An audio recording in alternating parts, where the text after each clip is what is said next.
días que seguimos el estudio de ese camino para llegar al cielo, que es pues nuestra salvación. Tengamos presente que todo lo que estamos meditando y exponiendo es para conocer mejor cómo llegar a ese cielo. Cuando en los conventos o a una institución se pide ingreso, le dice, ¿qué cosa pides? Yo pido ser admitido a profesar, a cumplir las normas del cristiano, del católico, del religioso, para hacer penitencia y conseguir más fácilmente mi salvación.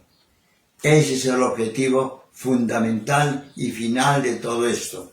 También, ¿para qué estudiamos? Estamos viendo la Biblia y el catecismo y lo demás, o estos programas y estos estas redes sociales. ¿Para qué? Para que consigamos más fácilmente nuestra salvación.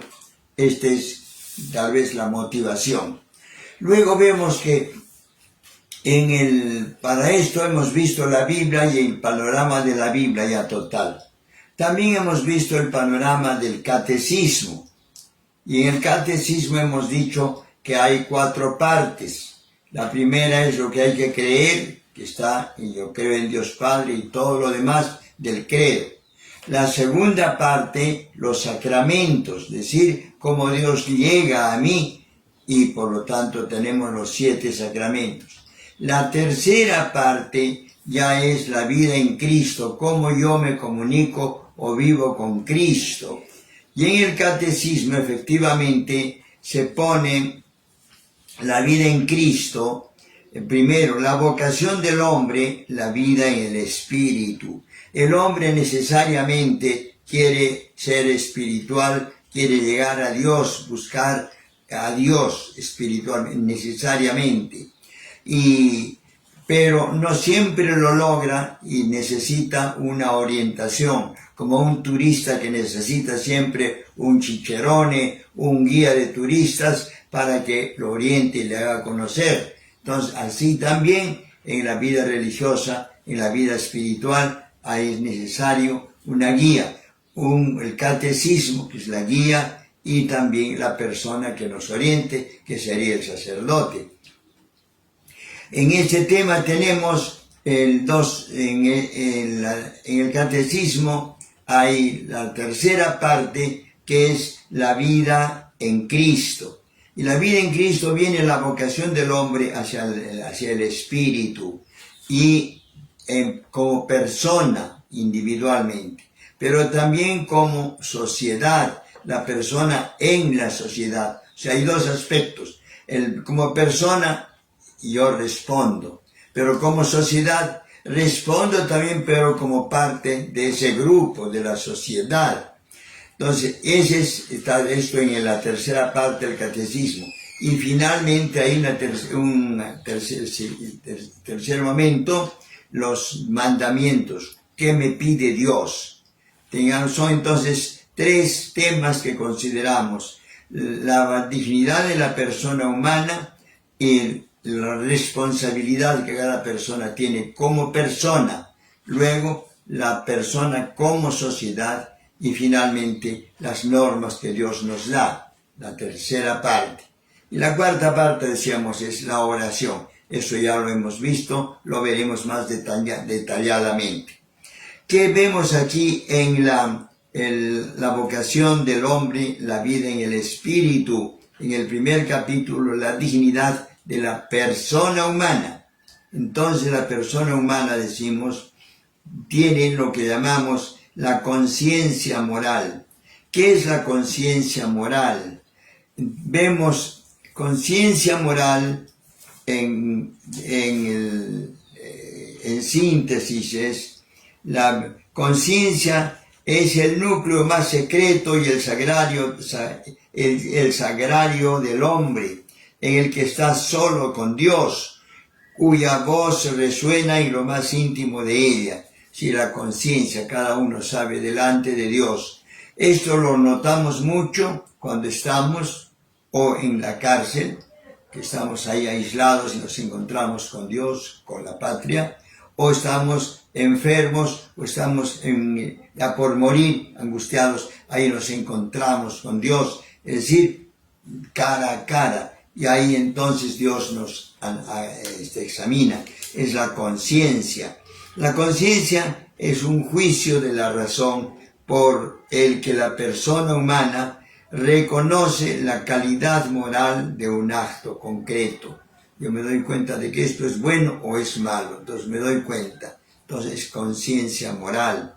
Para el hombre que ha cometido el mal, el veredicto de su conciencia constituye una garantía de conversión y de esperanza.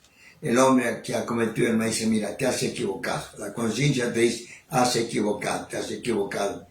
O te corriges, o si no, sufres las consecuencias, ¿no? Esta es un poco la voz de la conciencia. La conciencia bien formada es recta y veraz. Bien formada debe salir. Formula sus juicios según la razón, conforme a las verdades divinas. Ante una decisión moral, la conciencia puede formar un juicio recto, de acuerdo con la razón. El ser humano debe obedecer siempre el juicio cierto de su conciencia. Debe obedecer siempre, pero no siempre. El robar, hay una cosa, robo, no robo, miento, no miento, o hago que estoy en duda. Entonces ya la conciencia me va diciendo, esto no está bien. Entonces ya el hombre decide, ¿no? Pero dice, el ser humano debe obedecer siempre el juicio cierto de su conciencia. La conciencia moral puede permanecer en la ignorancia o formar juicios erróneos. Puede equivocarse efectivamente la conciencia. Estas ignorancias y estos errores no están siempre exentos de culpabilidad. Y finalmente, la palabra de Dios es una luz para nuestros pasos. Por eso Jesús dijo, yo soy la luz del mundo, el que me sigue no camina en tinieblas. Y a nosotros cristianos nos dice Jesús, ustedes son también la luz del mundo, iluminen, difunden. Y por lo tanto, ustedes son la luz del mundo, la sal de la tierra, la sal para sazonar. Ustedes son el fermento de la sociedad, fermenten esta sociedad para el bien. Y por último, la luz, iluminen, enseñen. Esta es la conciencia. Pero algunas veces se equivocan. Y hay personas que tienen conciencia deformada, errónea. Por ejemplo, el que roba pensando que va a beneficiarse con dinero, chantajeando, pidiendo un cupo, o también amenazando con un arma de fuego, etc. Entonces es un error, porque el otro está pensando de que eso es bueno, pero en realidad es una conciencia errónea. Por eso, hermanos, es bueno que nosotros formemos la conciencia. ¿Y cómo se forma la conciencia? Se forma conociendo nuestras obligaciones. Conozca usted los 10 mandamientos, bien analizando. Conozca usted las obras de caridad, lo que Dios me pide que yo haga. Conozca usted lo que la Iglesia le manda, nos dice, pues efectivamente, esta es formar la conciencia. Cuando ya estoy convencido de esto, si una persona ha delinquido, ha robado, ha matado, ha sido por conciencia errónea, es decir, está en error y por lo tanto hay que corregirle ese error. Y por eso la obligación nuestra, tanto del sacerdote como del profeta y de Cristo, es llamar la atención, decir esto no está bien. Aquí tienes la norma, dice, no robarás, no mentirás, no cometerás adulterio. Me está limitando. Ahora, si me he olvidado, es un olvido que debe ser recordado. Por eso Dios nos hace recordar. Siempre nos manda sacerdotes, nos manda la confesión, nos manda la misa, hasta las campanas nos tocan para ir al templo, porque Dios nos llama para convertirnos y a obrar de acuerdo a nuestra conciencia. Este es, hermanos, un tema que ustedes procuren estudiarlo en sus parroquias y vean en el Catecismo de la Iglesia Católica, la parte tercera, primera sección, ahí se encuentra la conciencia moral de la persona. Hermanos, continuaremos después, pero sigan teniendo presente y reviven en el catecismo. Está recomendado, compren ese libro, es importante, ahí está todo, la respuesta, y mucho más amplio que lo que yo digo ahora. Paz y bien, hermanos.